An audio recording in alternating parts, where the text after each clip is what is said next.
I agree. And I think they're not doing those things. And what they are doing is they're going on social media and they're scrolling at all these feeds of it's toxic positivity. Like, I PR'd this, I got my, I got my first muscle up, which is amazing. But those celebrations, why I think it's great to celebrate your wins and acknowledge those things, you are subjecting yourself to everybody's fantasy. Like, I don't think there is as much of an issue with actually negativity on social media as much as like just so much positivity. Hold on, you think that there's not negativity on social media? I think there. No, she just said. I don't think there is as much. I think my observation, and like people posting negative things. Correct. But comments, I feel like I guess it's both. Because there's also like people like always praising, you're the best. Both. Yeah.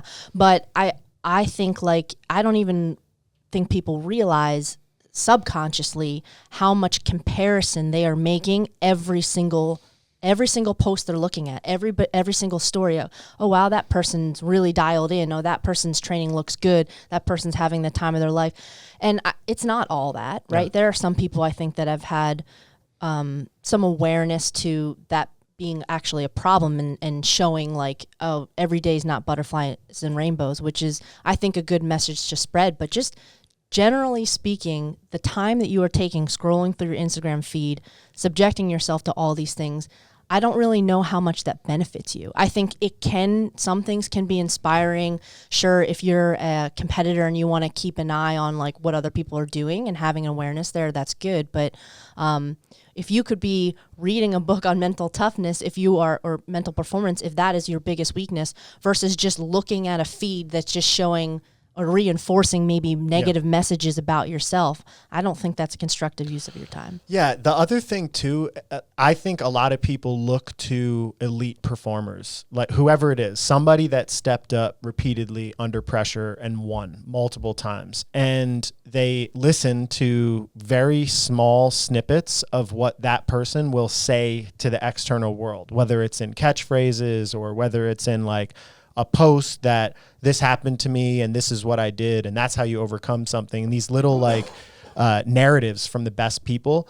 And when you're watching that, you think, oh, well, that's what I need to do. But generally speaking, I think another person's recipe for success is never going to be what works for you as a person, right? Like if somebody's at the top, it's like, all right, well, what's all the stuff that happened to them, all the relationships, all the failures that they went through? Them just saying one thing that they do right now or one mantra that keeps them right now is not the whole picture of how you define like your own internal world and approach to competition, life, food, failures, adversity, being ready for pressure and all that stuff that comes with competing. And the open, because that's what this was supposed to be. But the most people's general training, like the people trying to get into that top 10%, they're not training with that much pressure on themselves on a day-to-day basis, maybe ever. The open's the only time they do it.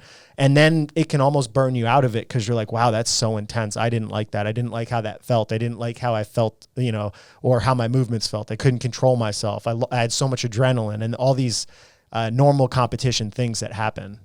I think the athletes at the top, like, I don't think they experience as much physical stress from the actual tests in the open, but maybe they are experiencing just as much mental stress from everything else, all the external things and all of the media and the hype that's surrounded by it. When you're seeing somebody else crushing it and maybe you feel like you're not living up to that expectation. But I think the best athletes in the world that actually handle all these things really well and have a very good mental skills, like they understand that failure is not final. They make an error and they just figure out how to fix it. Like those things become automatic and they don't ruminate and dwell on these things or feel like it's like part of their self-identity that they can't perform under pressure.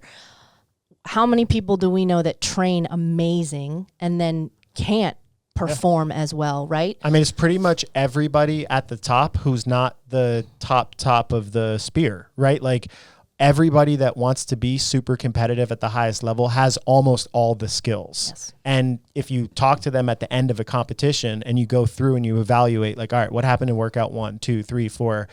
I don't think I've ever coached somebody where I went through a whole competition and there wasn't an error in a workout or something that happened. Like no one gets a clean execution on everything. So I think the mindset allows you to get as close as possible to that like peak potential on every workout experience, and everything else in there is mental errors that separates one down to 30 in a field, or at least that's what it seems like. Do you guys have a finger on the, is that how you say it? A finger on the pulse? Yeah, finger on the pulse. Yeah. Do y'all have a finger on the pulse of like local comps now? Is the volume of local comps what it used to be back in the day? I think Is so. it You high? went to, well, I guess that's not a local comp, right? No, that you was went a bigger to. one, yeah. I'm actually not really sure. Well, where I was going to go with that is it seems like, you know, what you're talking about is being able to, you said on open, there's all that pressure and you can either deal with it or not.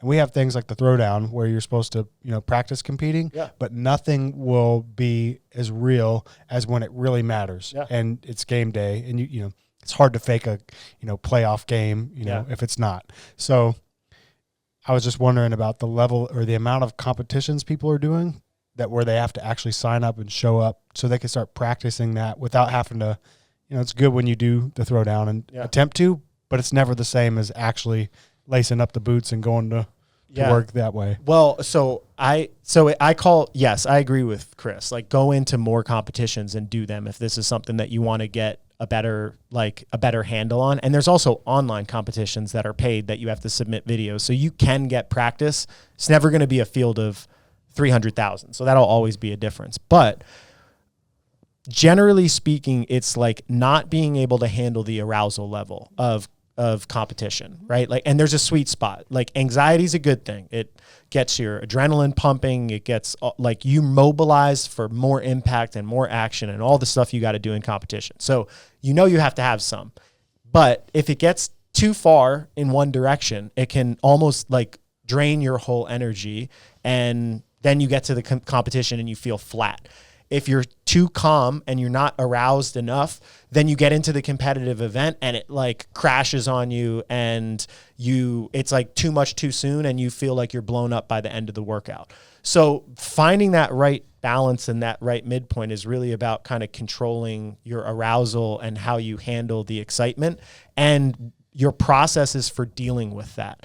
So if you're doing the throwdown, you're never going to be able to replicate all of the feelings you're going to get in a real competition, but go ahead. Well, I know our on-site group does it together, but I'd say most people are probably solo doing it. Yeah, true. And our on-site group is not doing it like as if it's a competition. Sure. Right. It's just where I was going with that is if that's the case, I feel like that would kind of be like, if we took an analogy, it'd be like someone who's going to give a speech, giving a speech in their bedroom to themselves in the mirror. Yes. Which you're not going to get that true rep. I agree. But what you can do is you can refine your process so that each time you get a rep, you learn more from that rep. Whereas if you just go into them and you're just trying to do it and get used to the feeling, all you're really doing is adapting to that feeling. You're adapting to the anxiety and being okay with dealing with that, and you know how to handle it, but it doesn't necessarily mean you're going to get better at doing it under pressure. So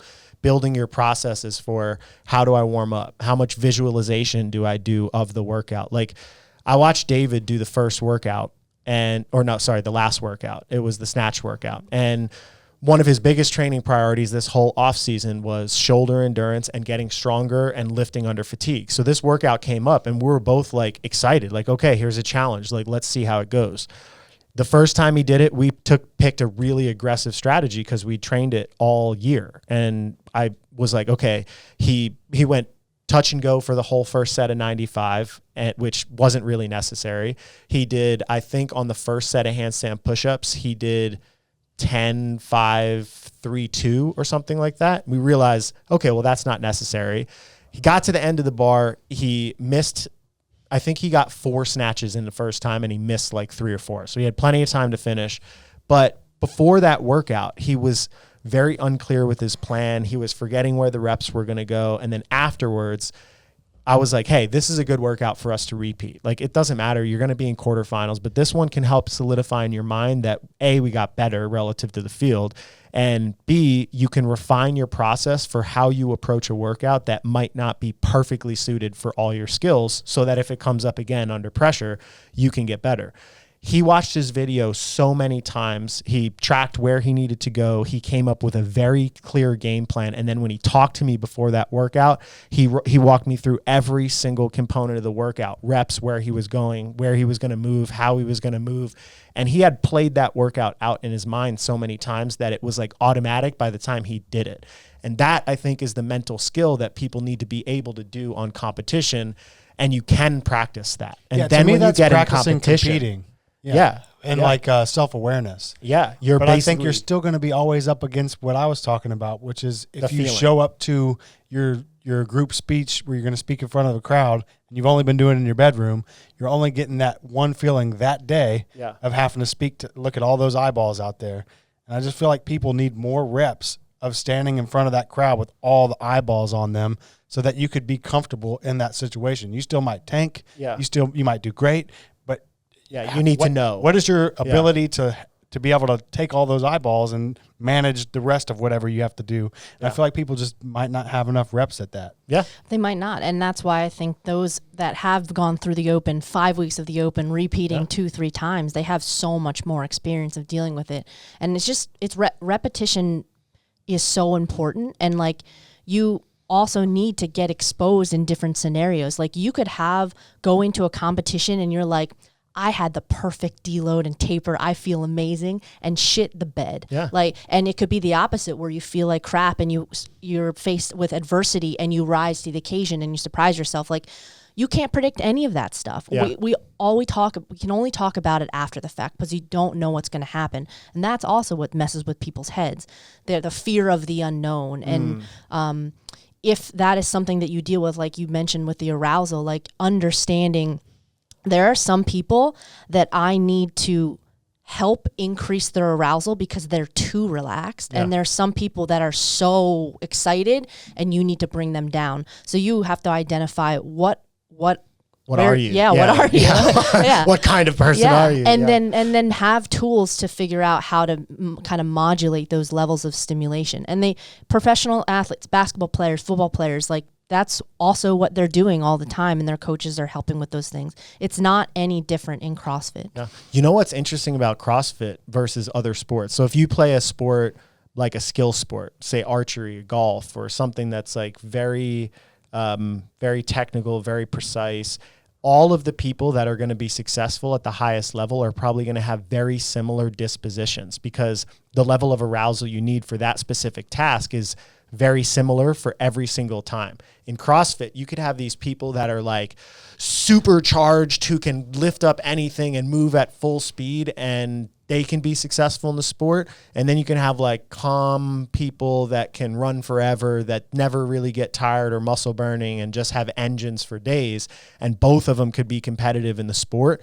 But that just should show like, okay, well, the mental approach for those two people is going to be very, very, very different. And the mental approach of a veteran in the sport versus hey, this is my second Open is also going to be very different. So I guess the takeaway would be get more reps, which you can't get more reps of the Open. You're only going to get them by keep doing the sport. That's why I asked about the local game. Like, because remember back in the sorry to be the back in the day guy, but I felt like there used to be a lot of local comps, and that was like maybe I just don't hear it. Maybe it is happening. Still are a decent amount here. I think there are a decent amount, but I think there are more paid comps that are a little bit more like put together and robust. Maybe they have qualifiers. Maybe you just pay your money and enter. Like Granite Games, some of the divisions, you don't have to do a qualifier anymore. So I think people who want to be competitive, they want to travel and have those experiences, get their name placard. And unless you're beginner and you're just trying to be able to drive to a local competition. Is there a case to just say, like I remember, didn't Fraser say he just signed up for every competition on the planet? Yeah. Like that's kind of what I'm saying is like who cares if it's the travel experience you want? Just why not just go sign up for just slay the shit out of everybody, even if you're better. Like, just get to competition. Noah competed a lot when he was younger, like a lot, to the point where when we were like, I think when we started working together in 2016, I was like, man, if you want to like win the games, I think, being on the road all the time and going competing, like I almost feel like you need to pull this back.